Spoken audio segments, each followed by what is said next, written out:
It was a glorious summer day on the island of Sodor. Toby was collecting milk from the dairy. James was pulling passengers to Brendam docks. And Thomas was taking some workmen to work. They were building a new station. Every day, Thomas had to take the workmen there and bring them home again. I can't wait for the grand opening, he told Annie and Clarabelle excitedly. There's going to be flags and a big band.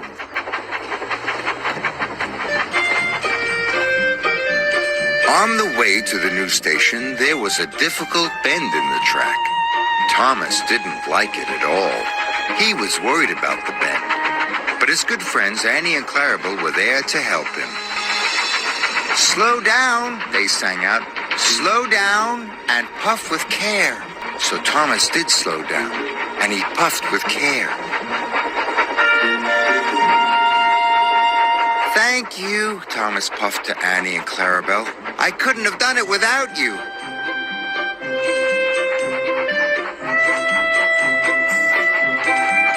Thomas arrived safely at the station. So Topham Hatt was waiting for him. Today, Annie and Clarabelle are to go for their refit, he told Thomas. You must take them to the workshop straight away. But how will I take the workmen home? Asked Thomas. You can use ordinary coaches instead, said Sir Topham Hatt. Yes, sir, said Thomas, and he puffed away to the workshop.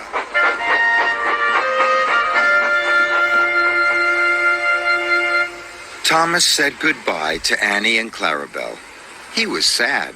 I don't know how I'll manage the difficult bend without you, he told his friends. The next day, Thomas puffed to the coach yard. He was still thinking about the difficult bend. Thomas went too fast and gave the coaches a mighty biff. The coaches rolled along the line and bumped into James. Watch what you're doing, James snorted. Sorry, Thomas puffed. Thomas was missing Annie and Clarabelle. He would never have biffed into them. Soon Thomas was on his way to pick up the workers at the new station. Difficult bend, he puffed nervously.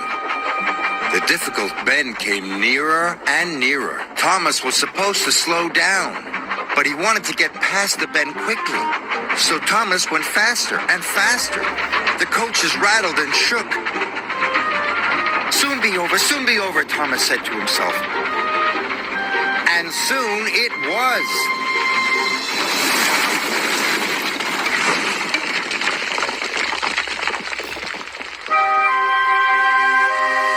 Luckily, no one was hurt.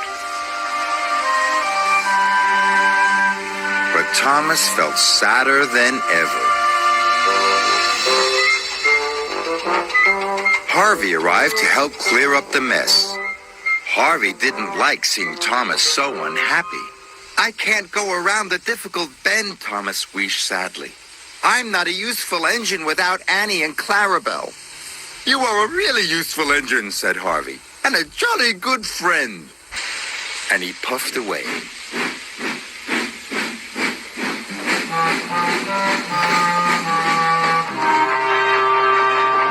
Thomas trundled slowly back to Tidmouth's sheds. He was very sad. He wanted to be back with Annie and Clarabelle. Suddenly, Thomas saw a line of troublesome trucks rushing towards him. They had come uncoupled from Edward.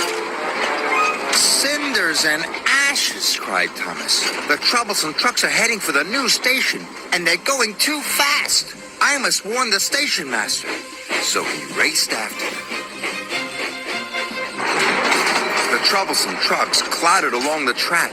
Thomas was determined to save the new station, so he dashed after the runaway trucks. Thomas went faster and faster. He raced past the troublesome trucks, but he was nearly at the difficult bend.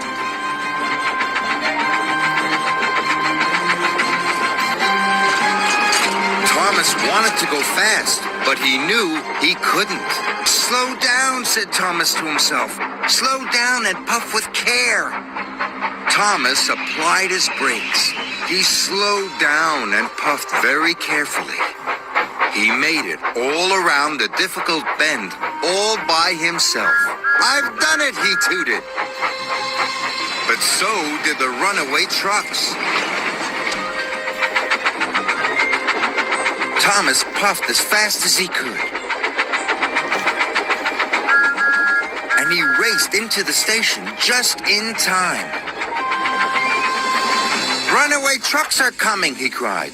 You must change the points. The signalman quickly changed the points. The troublesome trucks hurtled into a siding. They biffed and bashed the bumpers.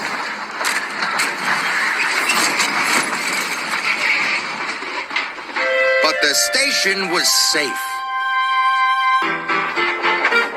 The next day, Thomas was back with Annie and Clarabelle. They were going to the grand opening of the new station.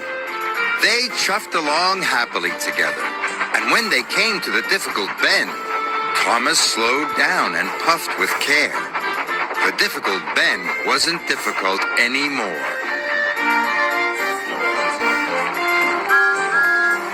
The grand opening was a great success, and the new station looked wonderful. Sir Topham Hatt came to see Thomas. You have saved my new station, he said. You are a very brave and useful engine.